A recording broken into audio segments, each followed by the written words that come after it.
जय हिंद दोस्तों। पिछली वीडियो में जो आप सबने प्यार स्नेह दिया है इसके लिए बहुत बहुत धन्यवाद। और आज मैं बायोलॉजी शुरू करने जा रहा हूँ। बायोलॉजी का जूलॉजी पोर्शन है ये। इसमें केवल आरआरबी एनटीपीसी में अब तक जितने भी पूछे गए क्वेश्चंस हैं उन सभी क्वेश्चंस का सिलेक्शन है केवल जूलॉजी से, जंतु विज्ञान से। मात्र 1 के पहुँचने में 4 बाकी है। आप लोग इस वीडियो में 1 के पहुँचा दीजिए। उसके बाद हर रोज़ हम लोग प्रैक्टिस सेट बनाएंगे और लाइव क्लासेस चलेंगी ताकि आप प्रैक्टिस सेट को आसानी से बना सकें, डायरेक्ट हमसे क्वेश्चन पूछ सकें। चलिए बिना किसी देरी के इस वीडियो को हम शुरू करते हैं। जूलॉजी का सबसे पहला क्वेश्चन है, ईस्ट मिलाने पर गूथे हुए आटे के उठने का कारण क्या है। एक्चुअली जब आटा में ईस्ट मिलाया जाता है तो उसके बाद आटा फूलता है, ठीक है, स्पंजी टाइप का हो जाता है। इसका कारण क्या है? तो होता क्या है कि जब ईस्ट मिलाया जाता है तो ईस्ट के कारण कार्बन डाइऑक्साइड गैस निर्मोचित होता है, जिसके कारण आटा फूलने लगता है। यानी कि ऑप्शन नंबर डी हो जाएगा आपका सही आंसर। अगला है, मिट्टी के अपमार्जक कौन है। अपमार्जक का मतलब होता है कि जो मिट्टी को में गुणवत्ता बनाने का कार्य करती है, या फिर कोई जानवर मर गया है या फिर पेड़ पौधे के पत्ते वगैरह जो होते हैं उसको अपमार्जित करके मिट्टी के रूप में कन्वर्ट करने का काम जो करती हैं वो होती है जीवाणु, यानी कि इंग्लिश में इसको बोलते हैं बैक्टीरिया। ऑप्शन ए हो जाएगा सही आंसर। अगला है, ऐसे अकशेरुकी को क्या कहते हैं जो उभयलिंगी नहीं होते हैं। उभयलिंगी का मतलब होता है एक ही में नर और मादा दोनों पाया जाता हो, उसको उभयलिंगी कहते हैं। तो कौन सा इसमें से उभयलिंगी नहीं होता है? कॉकरोच जो है वह उभयलिंगी नहीं होता है। कॉकरोच आपको आपके घर में हमेशा देखने को मिल जाएंगे। ऑप्शन नंबर सी हो जाएगा सही आंसर। अगला है, परमाणु का संबंध अणु से जिस प्रकार है उसी प्रकार कोशिका का संबंध किससे है। जैसे अणु का निर्माण जब भी होगा परमाणु के सहयोग से होगा, उसी प्रकार से कोशिका जो है उससे, कोशिका से किसका निर्माण होता है? तो कोशिका से किसी जीव का निर्माण होता है।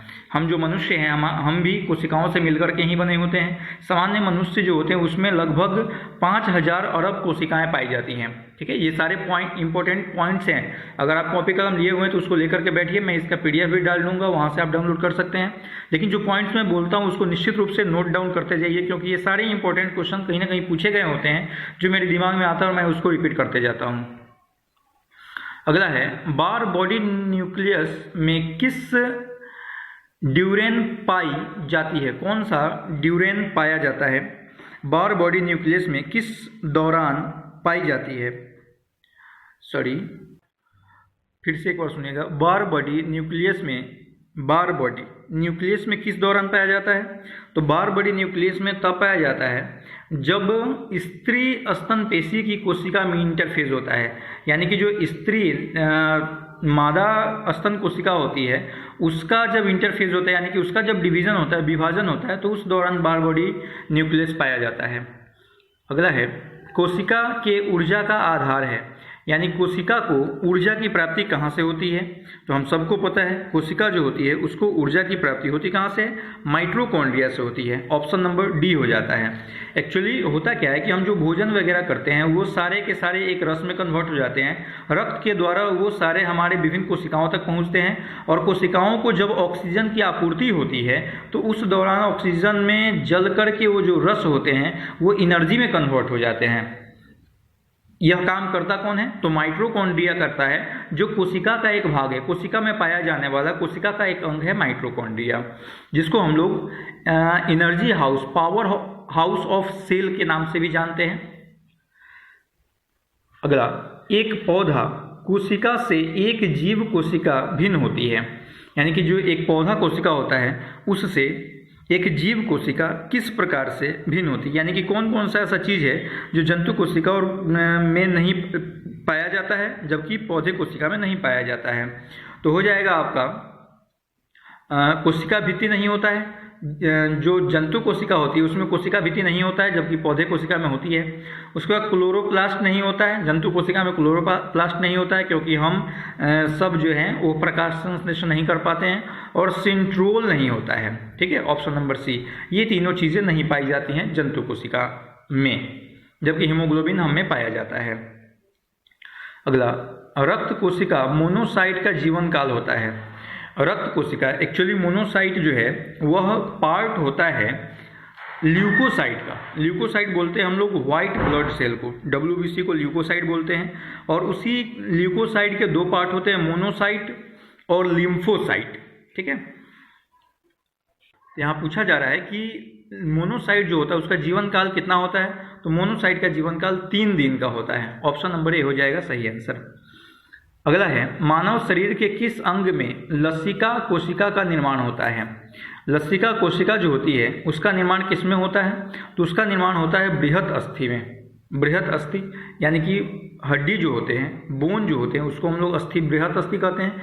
इसी के अंदर बोन मैरो पाया जाता है, अस्थि मज्जा पाया जाता है, और उस अस्थि मज्जा में ही लसिका तथा RBC यानी कि रेड ब्लड सेल, इस दोनों का निर्माण उसी के अंदर होता है। ठीक है, लसिका बोला जाता है व्हाइट ब्लड सेल को, WBC को। ठीक है, अगला, निम्नलिखित में से कौन सा कोशिकांग केंद्रक को छोड़ दिया जाए, तो DNA रखता है। यानी कि DNA रखने का काम केंद्रक के अलावा और कौन करता है, किसमें DNA पाया जाता है यानी कि उपस्थित रहता है।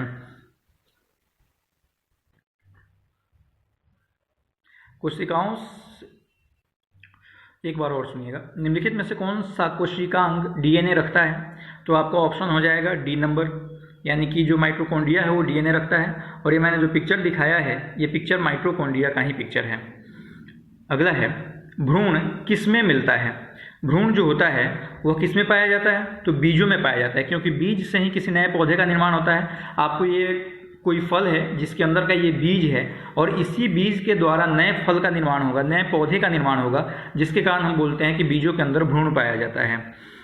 अगला है, पादप कोशिका जंतु कोशिका से किस प्रकार भिन्न होती है, तो पादप कोशिका जो होती है उसमें कोशिका भित्ति पाया जाता है, जबकि जंतु कोशिका में कोशिका भित्ति नहीं पाया जाता है। ये जो पिक्चर आपको दिखाई दे रहा है ये कोशिका भित्ति का है, और कोशिका भित्ति का मुख्य कार्य है पेड़ पौधों को सहारा प्रदान करना।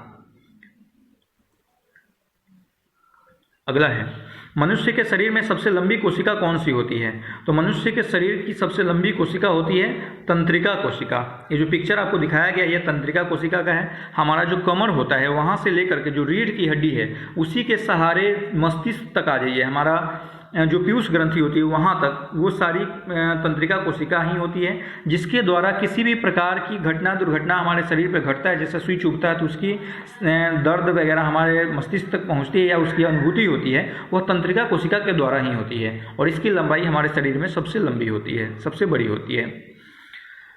अगला है, कोशिकाओं की ऊर्जा मुद्रित होती है, तो कोशिकाओं की जो ऊर्जा है वह ATP के द्वारा मुद्रित होती है। आप हमें कमेंट करके बताइएगा कि ATP का फुल फॉर्म क्या होता है। ठीक है, ATP का फुल फॉर्म क्या होता है यह आपको कमेंट करके बताना है हमको। और ATP का जो फॉर्मूला होता है वो ये होता है C10H16N5O13P3। ये होता है आपको ATP का फुल सूत्र, फॉर्मूला। ठीक है, इसको भी आप ध्यान में रखिएगा। ATP का फुल फॉर्म आपको कमेंट करके बताना है। अगला है, रक्त को जमने में सहायता कर उसका बहाव रोकने में निम्न में से कौन सहायक होता है। हम सबको पता है कि विटामिन K जो है वही रक्त को जमा करके उसको बहने से रोकने में हमारी सहायता करता है। अगला है, किस रक्त वर्ग में कोई एंटीबॉडी नहीं पाया जाता है, तो एंटीबॉडी किस में नहीं पाया जाता है, एंटीबॉडी AB में, यानी कि ऑप्शन नंबर ए हो जाएगा, इसमें नहीं पाया जाता है। आप देखिए नीचे एक पिक्चर दिया गया है, ये जो है आपको रुधिर वर्ग है, जबकि इधर उसके दाहिने साइड में एंटीबॉडी और उसके दाहिने साइड में एंटीजन दिया गया है। जो रुधिर ग्रुप है A उसमें एंटीबॉडी पाया जाता है जिसको हम लोग B बोलते हैं, और एंटीजन भी पाया जाता है जिसको हम लोग A के नाम से जानते हैं। जो ग्रुप B होता है उसमें एंटीबॉडी A पाया जाता है और एंटीजन B पाया जाता है। AB जो है उसमें एंटीबॉडी नहीं पाया जाता है, जबकि एंटीजन AB पाया जाता है। और जो O है उसमें एंटीबॉडी पाया जाता है जबकि एंटीजन नहीं पाया जाता है। बहुत ही इंपॉर्टेंट क्वेश्चन है, ध्यान रखिएगा। क्वेश्चन सीधा पूछता है कि इनमें से किस रक्त वर्ग में एंटीबॉडी नहीं पाया जाता है, तो एंटीबॉडी आपका AB में नहीं पाया जाता है। अगर पूछ देता है कि किसमें एंटीजन नहीं पाया जाता है, तो O जो है इसमें एंटीजन नहीं पाया जाता है। ठीक है, इस बात को ध्यान रखिएगा, लिख लीजिए कॉपी में कहीं। अगला, मानव में गुणसूत्रों की संख्या कितनी होती है, देखिए मानव में गुणसूत्रों की संख्या जो होती है वो तो 46 होती है, लेकिन यहाँ पे क्वेश्चन आंसर जो दिया हुआ जोड़ा में दिया हुआ है ऑप्शन, तो 46 का आधा करेंगे तो 23 हो जाएगा, यानी कि 23 जोड़ा गुणसूत्र पाया जाता है मानव में, 23 जोड़ा। अलग अलग जीवों में गुणसूत्रों की जो संख्या होती है वह अलग अलग होती है। जैसे आप देख रहे हैं कुत्ता में 78 होता है, चूहा में 42 होता है, घरेलू मक्खी में 12 होता है, और सबसे ज़्यादा टेरिडोफाइट में होता है। देख रहे हैं 1300 से लेकर के 1600 के आसपास तक आपको गुणसूत्रों की संख्या पाई जाती है इनमें। अगर हम बात करें कि किसी एक में, यानी कि ये तो जोड़ा का है, जो आपको सबसे दाहिने साइड में दिखाया गया है वो जोड़े का है कि जोड़ा में कितना पाया जाता है, लेकिन अगर सिंगल कर दे तो सीधा उसका आधा आप कर दीजिए, पाया जाता है। अगला, लाल रक्त कण डैश में बनते हैं, तो लाल रक्त कण का जो निर्माण होता है वह अस्थि मज्जा में होता है। Option number b. अब अस्थि मज्जा क्या है, ये देखिए ये बोन है, आपको जो दिखाया गया बोन, उसको कट करके अंदर आप देखिए गोला कलर का जो दिखा रहा है यही है आपका अस्थि मज्जा, बोन मैरो, जिसके अंदर आरबीसी का निर्माण होता है। सामान्य तौर पे आप समझिए कि जब कभी आप मीट खाते होंगे तो मीट खाने के दौरान जब आप खसी का मीट खाते हैं तो उसके बोन को जब सक करते हैं, शुरुकते हैं अंदर की तरफ, तो उसमें से कुछ लिक्विड टाइप का निकल के आपको मुँह में जाता है, वही बोन मैरो होता है जिसके अंदर आरबीसी का निर्माण होता है। अगला है, रक्त संचरण तंत्र में निम्न में से क्या नहीं रहता है, यानी कि रक्त संचरण तंत्र में कौन नहीं पाया जाता है। तो रक्त संचरण तंत्र में हृदय पाया जाता है, शिरा पाया जाता है, धमनी पाया जाता है। हृदय पंप करने का काम करता है, शिरा के द्वारा रक्त शरीर के विभिन्न भागों से हृदय तक आता है, और धमनी के द्वारा हृदय से शरीर के विभिन्न भागों तक जाता है। लेकिन जो यकृत होता है, यकृत, वो रक्त संचरण तंत्र का भाग नहीं है, यानी कि ऑप्शन नंबर सी हो जाएगा आपका सही आंसर। ठीक है, ये जो पिक्चर दिखाया गया है ये यकृत का पिक्चर है। ठीक है, एक बात ध्यान रखिएगा, कभी कभी ऐसा होता है कि हम लोग जो यकृत होता है ना उसी को हम लोग दिल समझ लेते हैं, कलेजी जिसको कहते हैं। एक्चुअली कलेजी वास्तव में हृदय नहीं होता है। कलेजी जो होता है जिसको हम लोग चिकन में या मटन में खाते हैं कलेजी को, वह वास्तव में यकृत होता है। ठीक है, जिसको हम लोग कलेजी के नाम से जानते हैं। नीचे पिक्चर देख रहे हैं, ये आपका कलेजी है जिसको हम लोग यकृत के नाम से जानते हैं, और यह रुधिर संचरण तंत्र का पार्ट नहीं है। ओके, अगला, दुर्लभ रक्त वर्ग है, यानी कि वह रक्त वर्ग जो आसानी से नहीं मिल पाता है, उसके बारे में यहाँ पे बोला जा रहा है। तो वो जो है वो पॉजिटिव दुर्लभ रक्त वर्ग है यहाँ पे। लेकिन ध्यान रखिएगा, अगर यहीं पे ऑप्शन में एक और दे दिया होता O-VE, तो उस दौरान O+VE भी है, O-VE भी है, तो O-VE जो है यह दुर्लभ हो जाएगा, ना कि O+VE होगा। ठीक है, हमेशा ध्यान रखिएगा। लेकिन ऑप्शंस के हिसाब से हमको मानना है तो ऑप्शन के हिसाब से हो जाएगा O+VE जो है यह दुर्लभ रक्त वर्ग है। अगला, रक्त के अध्ययन को कहते हैं, रक्त का जो अध्ययन है उसको क्या कहा जाता है, हेपेटोलॉजी कहा जाता है। ऑप्शन नंबर बी हो जाएगा सही आंसर। सॉरी, ये गलती से हो गया है, रक्त के अध्ययन को हम लोग बोलते हैं हेमाटोलॉजी। ठीक है, ऑप्शन नंबर डी हो जाएगा आपका सही आंसर।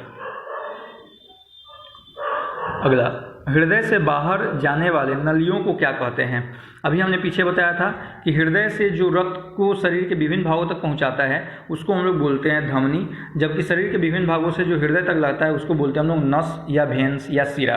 ठीक है, यहाँ पे आपसे पूछा जा रहा है कि बाहर जाने वाली नलियों को क्या कहते हैं, तो धमनी कहते हैं। अब देखिए ये पिक्चर आपको एक दिखाया गया है, इस पिक्चर को ध्यान से देखिए, मैं थोड़ा जूम कर देता हूँ। इसमें आप देख रहे होंगे कि बाहर जाने के वाला जो रास्ता दिखाई दे रहा है, आप ऊपर की तरफ तीर बना हुआ है, बाहर की तरफ जो निकल रहा है वो धमनी का है, जबकि अंदर की तरफ जो तीर बना हुआ है वो सिरा का है। ठीक है, तो धमनी जो है आपको दिखाई दे रहा है, बाहर की तरफ जो बना हुआ है, बाहर की तरफ तीर जो जा रहा है वो धमनी है आपका, जो अंदर की तरफ दिखाई दे रहा है वो आपका सिरा है।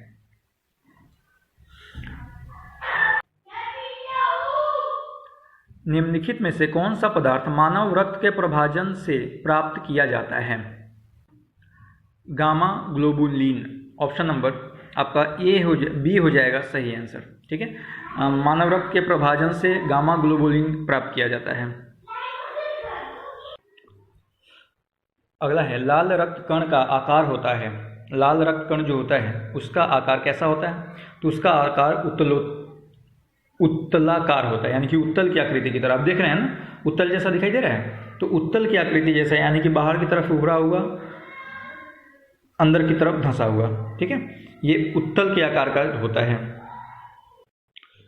सॉरी, ये पिक्चर को ध्यान से देखिए, ये उत्तल की तरह नहीं अवतल की तरह दिखाई दे रहा है, यानी कि ऊपर की तरफ उभरा हुआ है और अंदर की तरफ धंसा हुआ है। अंदर की तरफ धंसा हुआ जो होता है वह अवतल होता है, ना कि उत्तल। ठीक है, यानी कि अवतलाकार हो जाएगा, जो कि ऑप्शन में आपके नहीं दिया हुआ है, यानी कि यहाँ पर ऑप्शन नंबर आपका हो जाएगा डी, इनमें से कोई नहीं। ठीक है, अगला, शरीर में हीमोग्लोबिन का कार्य है। हीमोग्लोबिन क्या करता है? तो हीमोग्लोबिन ऑक्सीजन का संवहन करता है, वह ऑक्सीजन को लेकर के कोशिका तक पहुंचाता है, जहाँ पे माइटोकॉन्ड्रिया जो है हमारे भोजन द्वारा प्राप्त किए गए रस को तोड़ करके एनर्जी क्रिएट करने का कार्य करता है। अगला है, निम्नलिखित में से कौन सा मानव रक्त का संघटक नहीं है? तो मानव रक्त में आपको प्लाज्मा पाया जाता है, आरबीसी पाया जाता है, प्लेटलेट्स पाया जाता है, लेकिन डीएनए नहीं पाया जाता है। डीएनए मानव रक्त का पार्ट नहीं है, यानी कि ऑप्शन नंबर ए हो जाएगा सही आंसर आपका। अगला है, मानव हृदय का कौन सा कक्ष शरीर के विभिन्न अंगों को रक्त आपूर्ति करता है? तो रक्त आपूर्ति करने का जो काम करता है वह कौन करता है? तो वेंट्रिकल्स करते हैं। ऑप्शन नंबर ए हो जाएगा आपका सही आंसर। वेंट्रिकल्स जो है रक्तापूर्ति करने का काम करता है। देखिए, एक्चुअली जो हमारी हृदय होती है उसमें 4 प्रकार की कोष्ठक पाई जाती है, जिसको हम लोग कक्ष कहते हैं। 4 कोष्ठक पाया जाता है, 2 नीले और 2 आलिंद। ठीक है, अगला है, एक व्यक्ति जिसका रक्त समूह ज्ञात नहीं है गंभीर दुर्घटना का शिकार बन जाता है और उसे तुरंत ही रक्तदान की जरूरत है। निम्नलिखित में से कौन सा रक्त समूह उसके रक्तदान हेतु सुरक्षित होगा? देखिए, जो ओ रक्त वर्ग होता है वह सर्वदाता होता है, यानी कि वो सभी को दिया जा सकता है। लेकिन हमने पीछे भी चर्चा किया था कि ओ अगर केवल पॉजिटिव दिया हो या केवल निगेटिव दिया हो तब तो कोई एक मार दीजिए, ठीक है, लेकिन यहाँ पे ओ पॉजिटिव और ओ निगेटिव दोनों दिया हुआ है, तो यहाँ पे कन्फ्यूजन बढ़ सकती है। तो ओ पॉजिटिव और ओ निगेटिव में देखना हो तो उस दौरान ओ पॉजिटिव और ओ निगेटिव दोनों में देखना होता है, तो आपका ओ निगेटिव जो होता है वह सबसे ज़्यादा कारगर साबित होता है। और यह रेयर केस में पाया जाने वाला रक्त वर्ग है। सामान्य तौर पे 1 लाख में एक व्यक्ति में ओ निगेटिव पाया जाता है। जो RH फैक्टर है ना, वही पॉजिटिव और निगेटिव को बताने का काम करता है। यहाँ हम सीधे ओ निगेटिव लिख सकते थे, लेकिन RH समझाने के लिए हमने जो है सो RH का रिसेस नामक बंदर में सबसे पहली बार RH फैक्टर पता चला था, जिसके कारण इसको RH के नाम से जाना जाता है। ठीक है, अगला, एंटीजन वह पदार्थ है जो क्या करता है? करता ये है कि वो प्रतिजैविक उत्पन्न कर देता है, यानी कि हमारे शरीर की रोग प्रतिरोधक क्षमता को बढ़ा देता है, बढ़ाने का काम करता है। कौन? तो एंटीजन। ऑप्शन नंबर डी हो जाएगा सही आंसर। अगला है, रक्त में शर्करा की मात्रा को सामान्यतः प्रदर्शित किया जाता है, यानी कि शर्करा की जो मात्रा है उसको सामान्य तौर पर किसके आधार पर प्रदर्शित किया जाता है? तो किया जाता है मिलीग्राम प्रति डेसीलीटर में, मिलीग्राम प्रति डेसीलीटर। अगला है, सार्वत्रिक ग्राही रक्त समूह है, यानी कि सभी रक्त समूह से रक्त ले सकता है, वह रक्त समूह कौन सा है? तो है आपका AB, यानी कि ऑप्शन नंबर सी हो जाएगा सही आंसर। अगला है, एक वयस्क के शरीर में रक्त की मात्रा कितनी होती है? तो एक वयस्क जो होते हैं उसमें रक्त की मात्रा सामान्य तौर पे 5 से 6 लीटर होती है। अगर महिला की बात हो जाएगी तो यहीं पे आधा लीटर कम हो जाएगा, यानी कि इसको हम कह सकते हैं 4.5 से 5.5 लीटर। अगला, यदि पिता A रुधिर वर्ग एवं माता B रुधिर वर्ग की है तो संतान किस रुधिर वर्ग की होगी? अगर पिताजी A हैं और माताजी B हैं तो आप देखिए नीचे मैंने एक ग्राफ दिया हुआ है माता पिता के रक्त वर्ग। ऑप्शन नंबर दूसरे नंबर को आप देखिए, A है और B है, तो संतान में क्या क्या हो सकता है? तो संतान में ये वाला पोर्शन हो सकता है, यानी कि O भी हो सकता है संतान का, A भी हो सकता है, B भी हो सकता है और AB भी हो सकता है, यानी कि ये चारों प्रकार के रक्त वर्ग संतान में उत्पन्न हो सकते हैं, यानी कि ऑप्शन नंबर ए हो जाएगा सही आंसर। ठीक है, इस ग्राफ को एक बार ध्यान से देख लीजिएगा, आपके दिमाग में सारा डाटा आराम से स्टोर हो जाएगा। ठीक है, अगला है, शरीर में ऊतकों का निर्माण किससे होता है? तो ऊतकों का निर्माण जो होता है वह किससे होता है? तो ऊतकों का निर्माण प्रोटीन से होता है। Option number D. आप देखते होंगे जो छोटे बच्चे होते हैं उनको डॉक्टर प्रोटीन ज़्यादा से ज़्यादा देने की सलाह देती है, या फिर कोई व्यक्ति जब एक्सरसाइज करता है, जिम वगैरह जाता है, तो उसको भी प्रोटीन स्पेशली खिलाया जाता है, क्योंकि जब वो जिम करेगा तो उसके शरीर में प्रोटीन ऊतक का निर्माण होगा, कोशिका का निर्माण होगा, और कोशिका के निर्माण के लिए प्रोटीन चाहिए। प्रोटीन अगर नहीं होगा तो फिर उसके शरीर पे उसका साइड इफेक्ट हो सकता है, जिसके कारण प्रोटीन देने की सलाह दी जाती है। यानी कि प्रोटीन जो होता है वो शरीर में कोशिका या ऊतक के निर्माण के लिए सर्वाधिक उपयोगी होता है। अगला, रुधिर वर्ग AB वाला दाता खून दे सकता है उस व्यक्ति को जिसका रुधिर वर्ग क्या होता है, तो ये सर्वग्राही होता है। तो यह केवल किसको दे सकता है, जिसका रक्त वर्ग AB हो, उसी को केवल AB वाला रक्त वर्ग दे सकता है। ठीक है, चलिए धन्यवाद। यह वीडियो अगर आपको पसंद आए तो अपने दोस्तों में इसको शेयर कीजिए। अगला जो साइंस का, अगर हम एक तो फिजिक्स भी चल रहा है, दूसरा बायोलॉजी चल रहा है। बायोलॉजी में आज आपका जंतु विज्ञान का टोटल हमने रिवाइज किया है। कल अगली जो वीडियो आएगी वह बॉटनी से शुरू होगा। बॉटनी थोड़ा सा बड़ा सा चैप्टर है, उससे बहुत सारे क्वेश्चंस भी पूछे जाते हैं, तो वो थोड़ा सा 3-4 क्लास वो ले सकता है। लेकिन आपका जंतु विज्ञान यानी कि जूलॉजी जो है यहाँ पे कंप्लीट होता है, और जो फिजिक्स है वो भी आपका कंटिन्यू चलता रहेगा। फिजिक्स में हमने चैप्टर 6 तक कर लिया है, चैप्टर 7 जो है की शुरुआत होगी अगले वीडियो में। चलिए थैंक यू। अगर वीडियो आपको पसंद आता है तो दोस्तों में ज़रूर इसको शेयर कीजिए, लाइक कीजिए, कमेंट कीजिए। अगर किसी प्रकार का और आपको सुविधा चाहिए, जैसे बच्चों ने कमेंट किया था कि सर थोड़ा सा बायोलॉजी और केमिस्ट्री भी शुरू कर दीजिए, तो मैंने आज बायोलॉजी शुरू कर दिया है। देखते हैं इसमें से कुछ अगर खत्म होता है तो फिर केमिस्ट्री भी मैं शुरू करूँगा। NTPC से पहले मैं इसका निश्चित रूप से तैयारी पूर्ण रूप से करवा दूँगा। चलिए दोस्तों, थैंक यू।